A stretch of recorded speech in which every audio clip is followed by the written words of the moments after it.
Well, Prof, good to have you on the program. Yemi, good to have you as always. Well, we have had 3 guests.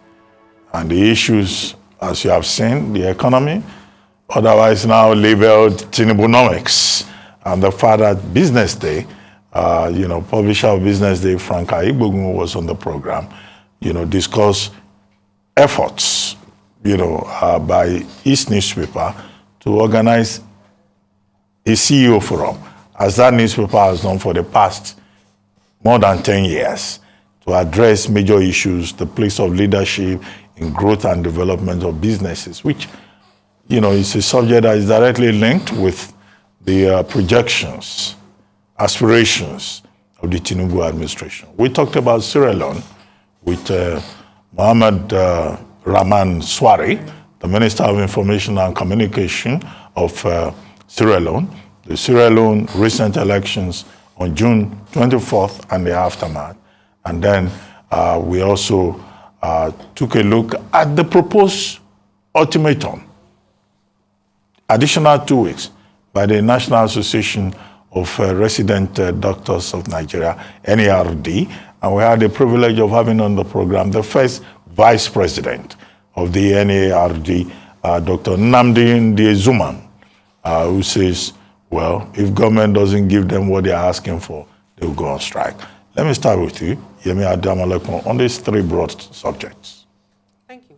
I mean, it was good to have Mr. Igbogun on the show. And I think the summary for me of what he said, reviewing the policies of the present administration, was the fact that I think the hype, Tinubunomics would imply that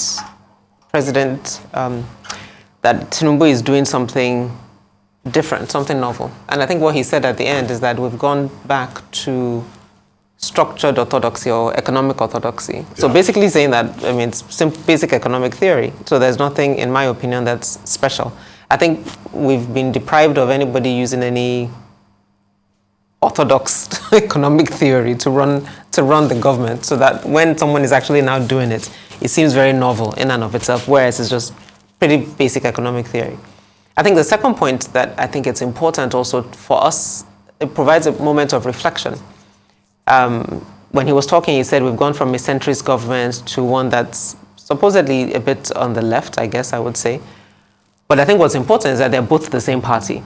So in most other countries, if you go from one type of government to another, one type of sort of ideology, if I want to say, to another, it's because you've switched political parties. This one is exactly the same political party, but 2 different people doing 2 different things. And I think that speaks a lot to our politics as a nation, our country. That, and we say that, and we talked about that endlessly in the build-up to elections. Somebody is APC in the morning, PDP in the afternoon, and Labour at night. And that just reinforces the fact that our political parties are not governed by any ideology. It's really whoever is at the helm of it, what they believe is right is what we see. I think what's also important, who did we have next? Then we had the minister from Sierra Leone. And I think it was interesting just listening to him speak. We would have easily had someone, an incumbent in power in Nigeria, in the way they are reflecting on the opposition, reflecting on the elections. Basically, the elections were perfect. Their candidates ran a very issue-based campaign that everybody fell in line with. He had delivered in his first term, so the fact that he got a second term was to be expected. Whereas the data says very different, and just not even acknowledging that there was violence, that loss of lives, that people were unhappy, or that a section of the population is unhappy, is also very typical of politics or elections on the continent. And I think what's interesting, though, that I agree with him in saying is that in the opposition saying that they are boycotting governance, he made the point very clear. He said, well, people voted for you. At least that's the first time they actually admitted that people voted for them. And he says, if you are boycotting government, what does that say to the people who actually voted for you? What are you telling them in terms of how, their own aspirations, their own beliefs, so to speak, which I thought was very interesting. And then lastly, the resident doctors. Now, this current administration has shown very clearly, or let me not say very clearly, given the role that different people in the administration have played over Nigeria's history, their ability to engage labor, I think, will be very would set a very good lesson for how labor organizes and places demands. So fuel subsidy was removed.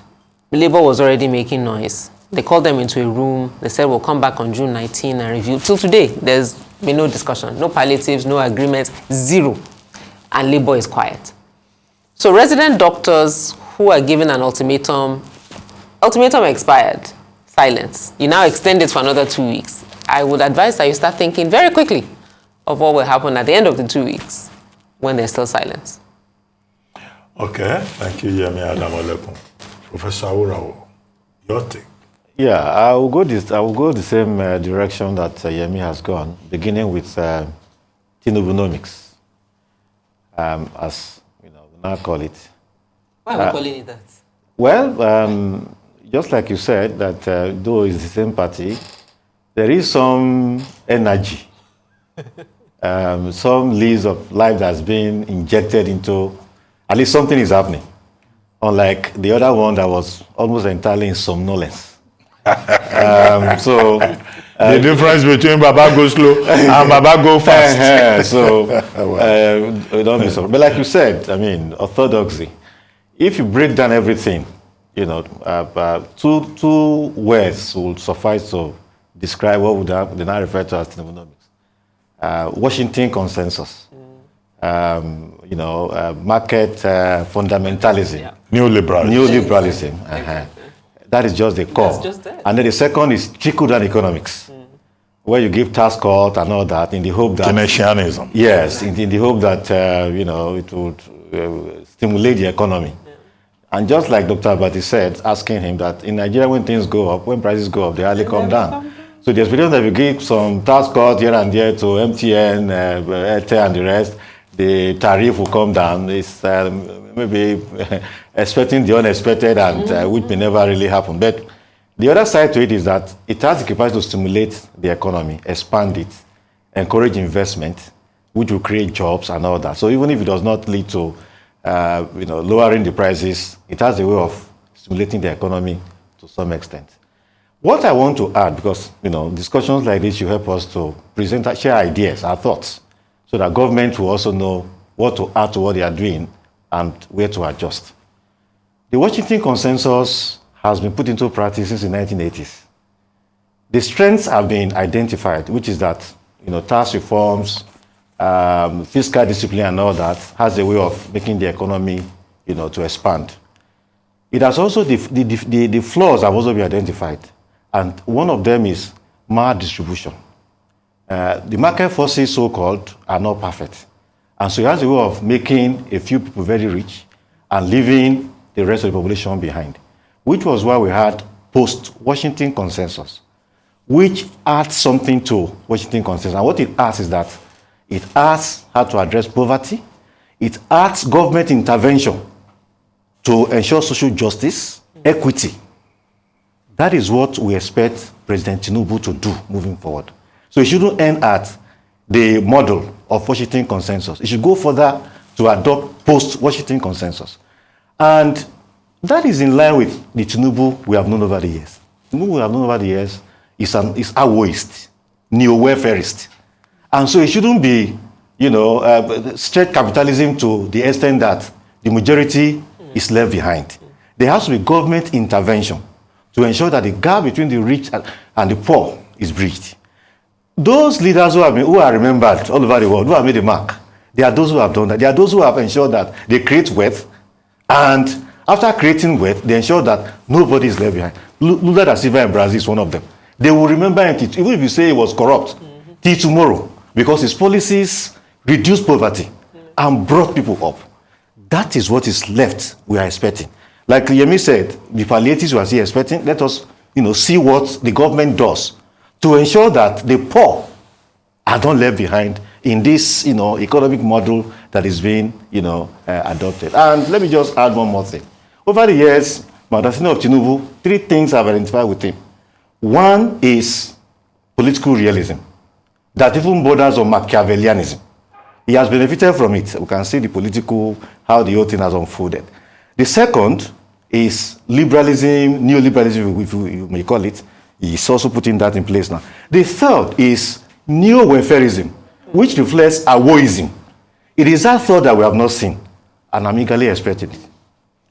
Then the second topic that was addressed, which has to do with Sierra Leone. Well, even the EU indicated that there were lapses in the election. So we cannot just be clapping and clapping and clapping and say, the man did well in the first term, won the second term. There has to be a way to ensure that elections are freer and fairer across Africa. And for those who lose, if the elections are free and fair, there's a lot they can learn for Nigeria's President Jonathan.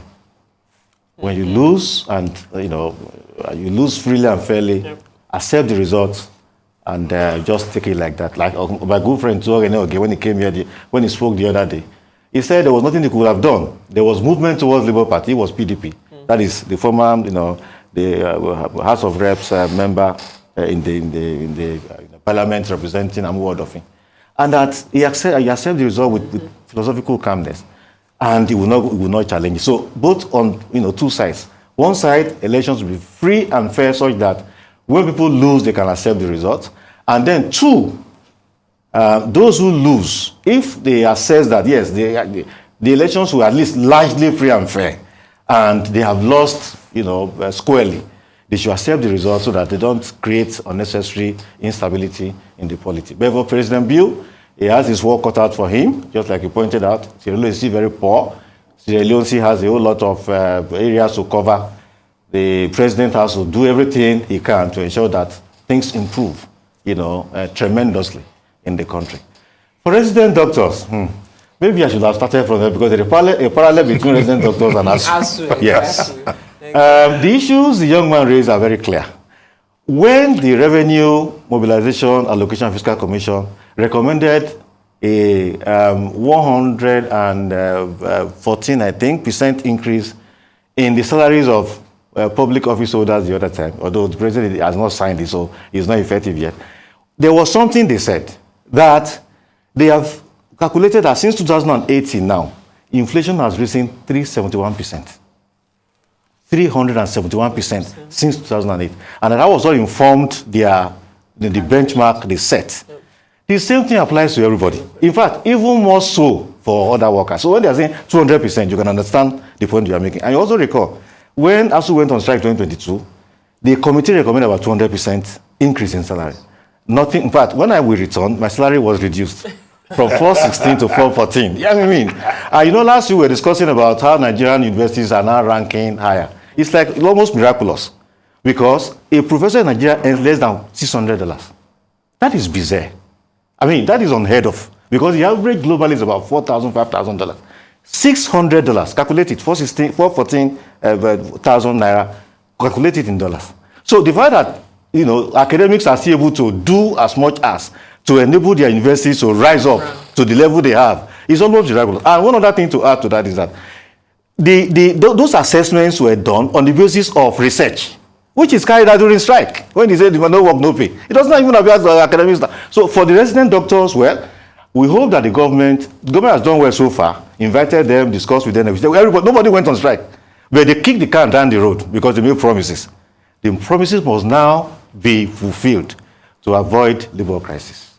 Well, Professor Orao, may I caution you to stop converting your Naira, your salary in Naira to dollar, because there's a new wave now, the de-dollarization being championed by the BRICS. So don't say I earn this amount. This is how much it is in dollars. No, our currency here is the Naira. Naira and Congo, not dollar. Don't think in dollars. Our foreign reserve is in dollars. But the idea is even for comparison. That's the whole point. Anyway, let's make progress. Let's take another subject of interest. And Yemi, I'm going to come to you. The Independent National Electoral Commission, INEC, has filed a 6-count charge against the suspended resident electoral commissioner in Adamawa State, Hudu Yunusa Ari. INEC National Commissioner and Chairman of the Information and Voter Education Committee, Festus Okoye, who disclosed this, said the decision was taken at yesterday's regular weekly meeting, where several issues were discussed, including the progress with the prosecution of electoral offenders. Okoye added that the commission was working with the Nigerian Bar Association, NBA, for the diligent prosecution of other cases. Well, Yemi, I don't need to provide a summary of this. The police, they said they were investigating 774 electoral offenders as at May, after the general elections. Now they've reduced that to 215 persons, offenders, that they say have prima facie cases to answer to. And the INEC chairman, speaking to resident electoral commissioners, reviewing the process, says, well, the INEC, on the basis of the powers given to it under Section 145 of the Electoral Act 2022, will now begin prosecution. And they are starting with Yunusa Ari, Hudu Yunusa Ari, the resident electoral commissioner of Adamawa State, who went beyond his brief to disrupt the process in Adamawa State. You are a civil society activist and giant and influencer and all of that. Are you happy? It'll be interesting to see the outcome. I think it will be quite bizarre if they didn't file any charges, given what played out in front of the world. I think beyond the fact that he went beyond his brief was the fact that he stood by it. He felt that he was in the right. And for me, I thought that was actually quite interesting. He was asked to report at the headquarters. He didn't do so. Then writes a letter stating and trying to explain why he did what he did not have the powers to do, which I thought was actually really very fascinating. But it'll be interesting. The case starts on Wednesday, and it'll be interesting to see what the specific charges are, because those were not listed in the statement, and see how it goes. Now, to your second point, 700 plus people to 200 and something seems a very small number, quite frankly, given what we saw play out, even in a place like Lagos, that total across the country, we only have 200 and something cases. But again, what would be instructive would be how these cases are tried and what the outcomes are for those who are found guilty. Again, part of the advocacy at the moment is to set up a separate elections tribunal court, I guess is a tribunal, like elections offences tribunal. And it's not to say that they're not like any other regular case. If you committed fraud, you committed fraud. If you murdered, you murdered. But the idea is to have a separate track that allows it to be prosecuted much faster rather than getting stuck in our judiciary system. So at the end of the day, it will be what the outcomes are. He sets himself up to be one of the celebrated quote-unquote cases of this elections. And it'll be interesting to see how it plays out. Professor Aurawa? Of course, we are happy that, because at some point we were wondering what had happened. But at last, the man has been, they said they've concluded investigations. The trial will now commence. So Nigerians and others around the world who have interest in the election are eagerly, waiting for how the trial goes, whether to pursue the logical conclusion, and what the final outcome will be. Everybody is interested. On the matter of special tribunal, well, some people have presented a different perspective on that the regular courts can easily handle these cases without special courts being created, another layer again in the judicial system and all that. But I think there is some sense in the argument that special courts should be created, because it seems that when people commit offenses, when people break the law as far as elections are concerned, it doesn't matter. Because just point to one person who has ever been jailed for infraction in the course of conducting an election. You hardly find any. And during elections, all sorts of violence is carried out, people are killed, people are maimed, and at the end of the day, you don't see anybody being charged to court and brought to justice on that account. The judiciary, we have 200 and something cases now. Let us see how the judiciary goes in prosecuting these cases and bringing them to a final conclusion this time around. Different from how we have always had it until now. And at this time that the judiciary, there's so much talk about how the judiciary is not helping matters as far as election cases, especially, is concerned. This will be an opportunity for the judiciary to at least make a statement, so to speak, that it will not just be business as usual as far as election cases are concerned. So this celebrated case, let's see how it goes. And let's also see how others go. You recall that in the report that EU wrote, they made reference to that judgment, Akpabio and the former Senate President Lawan. Because, I mean, you don't expect that a body like that to make comments regarding what the highest court in Nigeria, pronounces.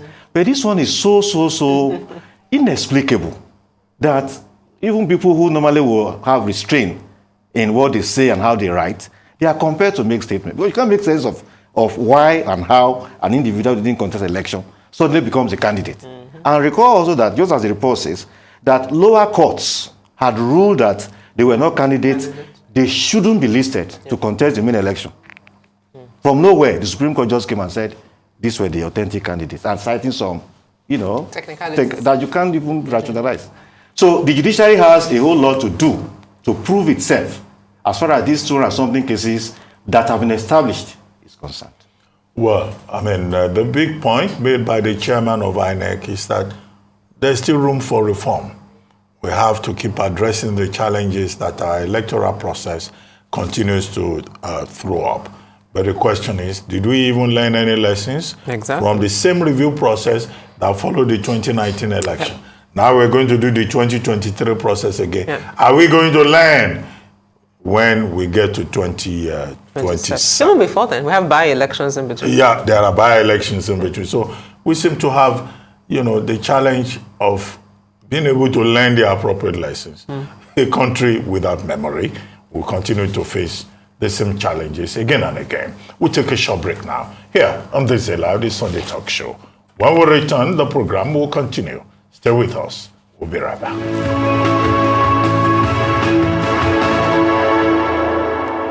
Welcome back to the Zelaude Sunday Talk Show here on the Arise News Channel. With me, I still have Professor David Awurawo, Professor of International Relations and Strategic Studies at the University of Lagos, and Yemi Adamolekun, Executive Director in Officinov. Let's talk about population census. A new date for the conduct of national population and housing census, which was postponed in April, is to be announced by President Bola Tinubu. That's according to the chairman of the National Population Commission, Nasir Kwara. According to him, the commission has submitted its report to the president, which he is expected to study and come to an informed decision about when the exercise will be held nationwide. He also hinted that the commission might have to make more requests for financial provision, pointing out that the longer the exercise is delayed, the more likely it becomes for financial needs to expand. Well, I thought originally they were asking for close to $1 billion or so, thereabouts. And now they're saying, well, the Buhari administration gave them a certain amount, about 200 million, and now they want over 800 more million. Well, the Nigerian government says it has given about 46% of the required funding. But the question, as I raised elsewhere, is that, okay, even the money that this National Population Commission was given previously, what did they do with it? They say they've recruited 60,000 enumerators. They've done demarcation and enumeration, and they've procured some equipment. Yep. But I think before President Tinubu gives them any more money, there should be a proper audit of what has been done with our money, as people like to say about Nigerian money. It's our money now. On Twitter.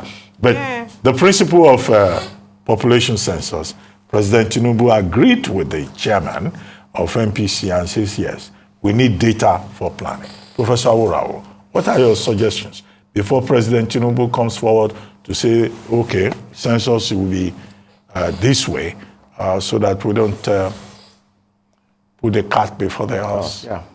There has to be accountability, just everybody agrees, on that. If 200 million has been given, how has it been spent? What has been done, what is left to be done, all of those details will need to be, tidied up before more money is given. Census is important. It's important for planning. It's important to govern well. It's important for policy. That is what censuses are used for all over the world. So Nigeria cannot be an exception. Since the last one in 2006, it's been we will until now. And of course, it will have heard in April, but the April timing was obviously not the right time. Just after the election and the doors of the election are not settled and all. And the government was leaving in May, so it was a good thing that the thing was postponed indefinitely and the new government was given the opportunity to make a choice of a new date, which the president would decide later. So first, a report as to where we are, then that will make us know where we should be headed as far as, this is concerned. The last figures of Nigeria population is given is 222 million. So some will say 200 million, some will say 210 million. Some people even think that Nigeria population is a lot less than that. So the census will enable us to clear all of that. But as we all know, census exercises have been very contentious in Nigeria. The first post-independence one, that was 1962, was contentious. The Prime Minister himself, Taha to say that he didn't believe in the figures. It was cancelled, ordered another one for 1963, which favored his own part of the country, and he accepted it. And Dr. Nnamdi Azikiwe and Chief Awolowo rejected that one. And he told them to go to court. And they told him, why did you go to court the year before when the figures didn't favor your side? So the fact is that, census have been very contentious in Nigeria. And the one that even go on conducted to 73 was also contentious. It had to be cancelled as well. So it has been contentious. If we can have a census that will not be that contentious, that the figures will be clear, that this technology, they want to introduce will make it very easy for us to see that the figures arrived at reflect the true picture of our population. That is the kind of thing we want. And we hope that we will deploy that technology maximally for us to know exactly how many we are. When census ahead, people say, they can't take cow. We also can't go and count fish and all that. All of that, is what we don't want. If that happens, then about 800 billion, Naira will have gone down the drain. We don't want that to happen this time. We hope that the government will ask for that update, get everything clear, and then, plan the way forward, make funds available, and a credible census can then be conducted. So after the postponement in May, a number of civil society organizations, Budget, EIA, SERAP, Data Fight, Code, and a few others, wrote an open letter to President Buhari, and these were the 4 points that we highlighted. Number one, that there was insufficient awareness. So if it's going to be a public holiday, do people need to know so they can plan, or how do you plan to get people at home, since it's a population and housing census, so people need to be in their homes? Number two, the use of technology. And the point that was made was that without having a review of INEC's failure with technology, this new technology that they've done and the personal digital assistant that will be used, has anybody audited it? Has anybody, which was one of the challenges that came up with INEC, did anybody go through their system to ensure, be able to ask questions? If this happens, then what? If that happens, then what? Has that been done with NPC? Number three was transparency with funding. So as you said, almost 900 billion was their budget, which is approximately $1.9 billion.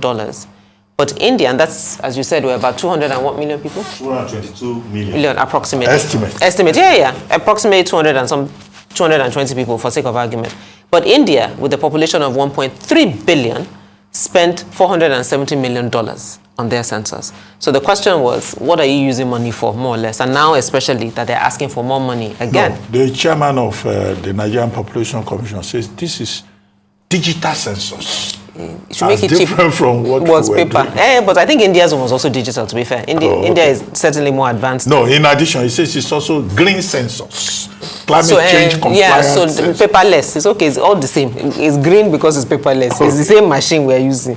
Let's just not be spending money anyhow. And I think it's also very significant because an organization had sent a Freedom of Information request to NPC to ask about the budget. How much money have you received from your budget and how have you spent it?